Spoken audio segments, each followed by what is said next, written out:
Hello and welcome to today's video where we will be making an ancient Greek archaic era spear. This spear is a little bit different to the sort of typical dory that we think of when we talk about hoplite spears. However, if you wanted to make a dory, this video will also help you with that as well. So as you can see, we've got it here. This is a single-ended spear, which is again sort of why it's different to the famed dory. And it's also been painted and it's tapered. And that is predominantly what we're going to do that makes this sort of more wieldy. So for the life of me, I cannot remember where I got the spearheads from. I will have a look around and leave a link in the description if I can find it. If not, I'll leave some that are similar. This is actually a javelin head. The size is better for the sort of typical range that we see. This is sort of based on the Chigi vase, what we can see in the Chigi vase. So interestingly enough, no butt caps or sorters on the end. Instead, I've painted a little design on there, and I've also added a mark here, which again we can see on the Chigi vase, which is roughly where you're going to be holding it, roughly the balance point. So it's been tapered. That is for sort of a few purposes, but we'll get onto that when we do it. So what you'll need is your spearhead, and then this is, I believe, 3/4 inch 6-foot dowel. I just got it from a local hardware store, and that's what we're going to need, and some milk paint if you want to paint it. So what we're going to be making right now is not the typical sort of hoplite dory that you might think of, but the sort of earlier archaic era single-ended spear that we see, for instance, in the Chigi vase.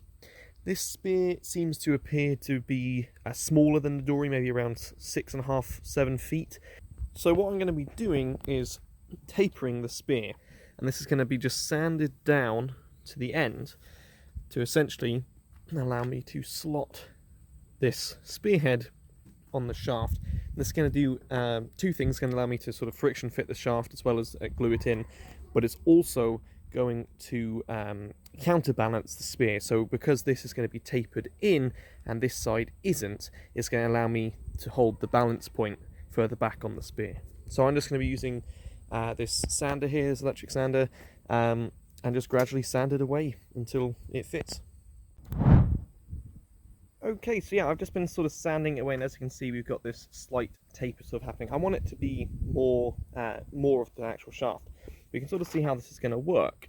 So that's going to slot on. Now, right now we don't get much, but all I'm doing to see where I need to take it away is I'm spinning the spearhead, and you can sort of see already that friction fits, but then this will leave sort of a mark, and then that's where I'm going to sort of focus on my sanding. So I'm hoping to get the taper sort of along down more of the spear shaft, but I'm starting by just sort of getting that shape that I need in there, and then sort of working from there, hoping that will sort of work out. Either way, it will make a really nice way to sort of fit the spearhead on there. It will be stronger, and it will also help with the sort of counterweight that I want, so I can hold the spear further back than before. So back to constant sanding, I guess.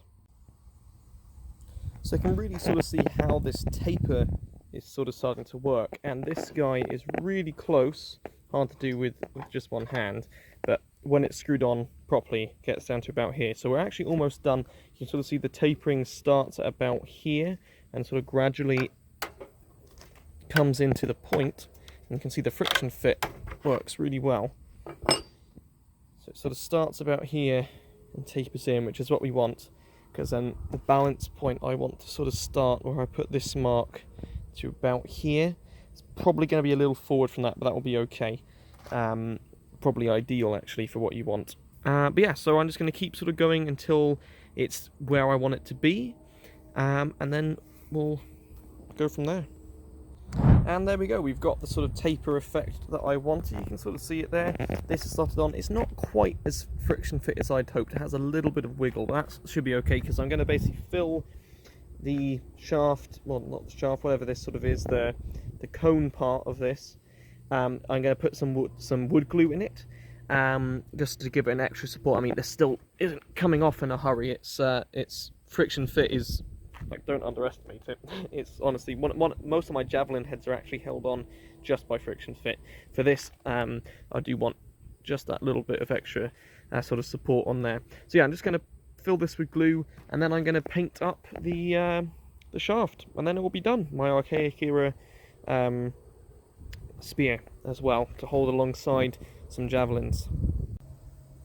And the spear is done. So I've just painted the shaft here with milk paint, which is an absolutely lovely paint to get it from. If you're in the US, you can get it from the Real Milk Paint Company, and there's a few other places as well. I'm not sure for Europe.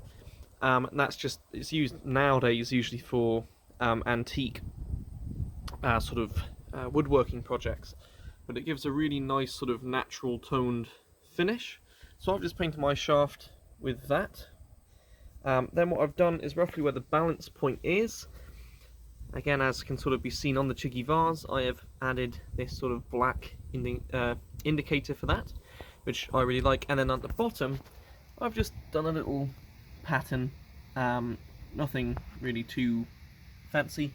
And overall, I think it looks really quite nice. So that is sort of the archaic era spear. About 6'7", so smaller than a typical dory, but honestly wields really nicely. So I hope this video sort of helped you out, or you've learned something about sort of hoplite spears. I will be doing a full video very soon on the weapons, the many weapons of the ancient Greek hoplites.